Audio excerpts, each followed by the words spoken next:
Assalamualaikum warahmatullahi wabarakatuh.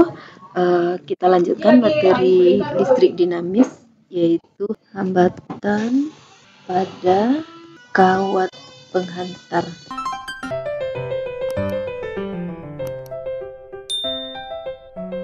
Setiap kali kita merangkai rangkaian listrik, pasti akan terhubung dengan sebuah kawat penghantar.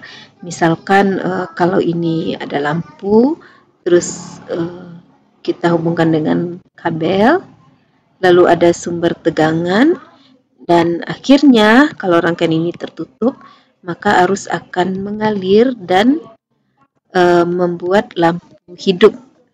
Jadi kawat ini disebut dengan kawat penghantar.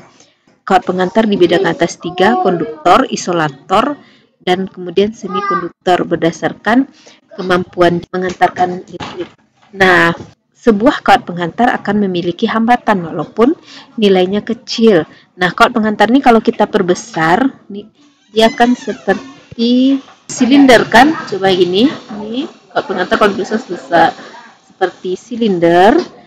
Nah, katakanlah nanti panjang kawat penghantar L, lalu ini yang berupa lingkaran, luas penampangnya kita simbolkan dengan A.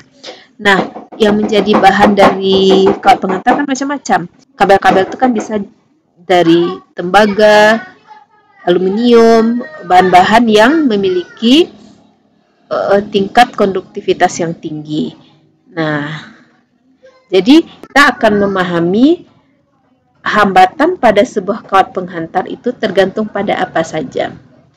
Jadi, sebuah kawat penghantar akan memiliki hambatan yang tergantung kepada panjang kawat penghantar tersebut, luas kawat penghantar, dan jenis kawat penghantar. Jenis kawat penghantar itu nanti dapat dilihat nanti dari besar hambat jenisnya nih atau ρ. Jadi, nilai hambatan sebuah kawat penghantar sama nilainya dengan setara dengan nilai hambat jenis kawat tersebut, lalu panjang kawat tersebut, dan berbanding terbalik dengan luas penghantar kawat.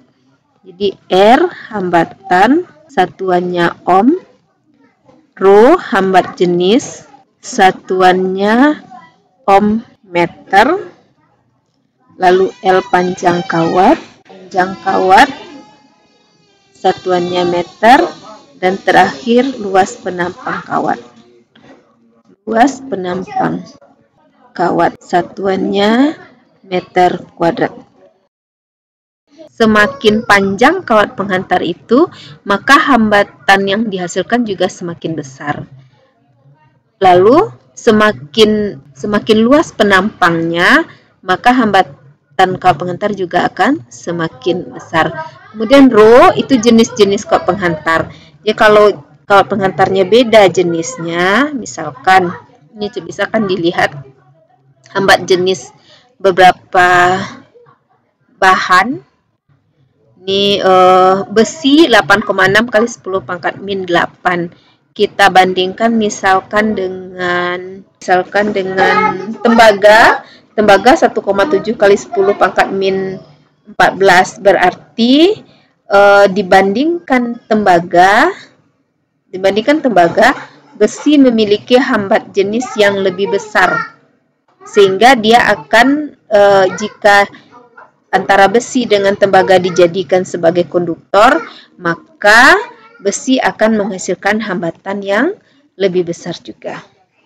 Oke, jadi kalau kembali ditekankan lagi bahwa apa saja yang mempengaruhi hambatan pada sebuah kawat penghantar, yaitu jenis kawat penghantarnya, panjang kawat penghantarnya, kemudian luas penampang dari kawat penghantar tersebut. Nah, biar lebih afdol, kita coba contoh soalnya ya. Nah, kita lihat contoh soalnya. Contoh, diketahui sebuah kawat dengan panjang 250 meter,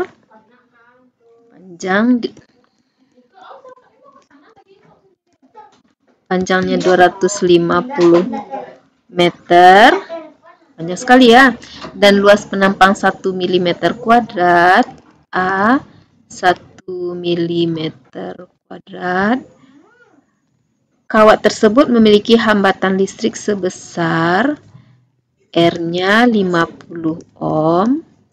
Hitung berapa hambatan jenis kawat. Jadi kita ditanya hambat jenis kawat yaitu Rho.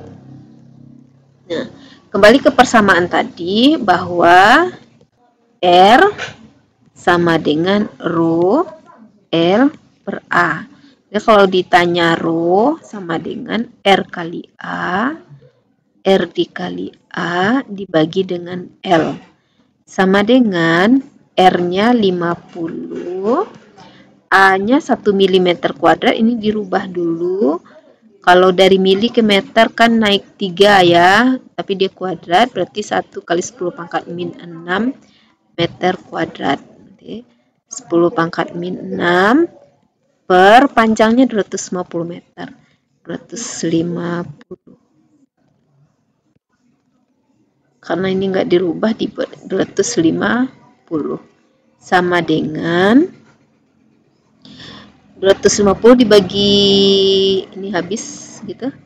5 dibagi 25 kan 1/5. 1/5 berarti kan 0,2 ya. 0,2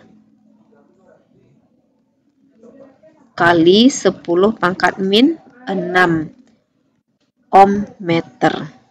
Ulang lagi ya biar kelihatan. Jadi Rho-nya sama dengan 0,2, kalau dijadikan lebih notasi ilmiah 2,0 kali 10 pangkat min 7 ohm meter. Nah, inilah faktor-faktor yang mempengaruhi hambatan pada sebuah kawat penghantar, yaitu hambat jenis atau jenis kawat penghantar, panjang kawat penghantar, luas penampang kawat penghantar, beserta contoh soalnya. Semoga kamu mengerti. Assalamualaikum warahmatullahi wabarakatuh.